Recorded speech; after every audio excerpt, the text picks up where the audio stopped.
Nelson Dileep Kumar Rajinikanth ചിത്രം jailer 2 അണിയറയിൽ ഒരുങ്ങുകയാണ്. സിനിമയിൽ മോഹൻലാൽ ഉൾപ്പെടെ നിരവധി താരങ്ങളുടെ ക്യാമിയോ ഉണ്ടാകുമെന്നാണ് സോഷ്യൽ മീഡിയയിൽ ആരാധകർ പറയുന്നത്. ചിത്രത്തിൽ ബോളിവുഡ് ബാദ്ഷാ ഷാറൂഖ് ഖാനും കാമിയോ വേഷത്തിൽ എത്തുന്നു എന്നാണ് പുതിയ റിപ്പോർട്ടുകൾ. ഇപ്പോഴിതാ ഇതിൽ കൂടുതൽ അപ്ഡേറ്റ് പുറത്തു വന്നിരിക്കുകയാണ്. ചിത്രത്തിൽ ഷാറൂഖ് ഖാൻ ഉടൻ ജോയിൻ ചെയ്യുമെന്നും 7 മുതൽ 8 ദിവസത്തോളമാണ് സിനിമയിൽ ഷാറൂഖ് ഖാന്റെ ഭാഗങ്ങൾ ഷൂട്ട് ചെയ്യുന്നതും എന്നാണ് പുതിയ റിപ്പോർട്ട്. ഷാറൂഖ് ഖാന്റെ ഭാഗങ്ങൾ മാർച്ചിൽ ആരംഭിക്കുമെന്നും ഇതാകും ജയിലർ 2വിന്റെ അവസാന ഷെഡ്യൂൾ എന്നും തമിഴ് ട്രാക്കർമാർ റിപ്പോർട്ട് ചെയ്യുന്നു. നടൻ മിഥുൻ ചക്രവർത്തിയാണ് ഒരു യൂട്യൂബ് ചാനൽ നൽകിയ അഭിമുഖത്തിൽ ചിത്രത്തിൽ ഷാറൂഖ് ഖാൻ ഉണ്ടെന്ന് വെളിപ്പെടുത്തിയത്. ഇക്കാര്യം വെളിപ്പെടുത്തുന്നത് എന്നാൽ സംവിധായകരോ ചിത്രത്തിന്റെ അണിയറ പ്രവർത്തകരോ ഇതുമായി ബന്ധപ്പെട്ട യാതൊരു വിവരവും പുറത്തുവിട്ടിട്ടില്ല. നേരത്തെ രജനീകാന്ത് തന്നെ നായകനായ കൂലിയിൽ ഗസ്റ്റ് റോളിൽ ആദ്യം സമീപിച്ചത് ഷാറൂഖ് ഖാനെ ആയിരുന്നുവെന്നും അദ്ദേഹം നിഷേധിച്ചതിനെ തുടർന്നാണ് അമീർ ഖാൻ ആ വേഷം ചെയ്തതെന്നും റിപ്പോർട്ടുകളുണ്ടായിരുന്നു.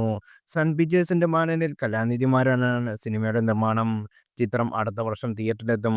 ചിത്രത്തിൽ വിനായകൻ അവതരിപ്പിച്ച വർമ്മൻ എന്ന വില്ലൻ കഥാപാത്രം ഏറെ കയ്യടി നേടിയിരുന്നു.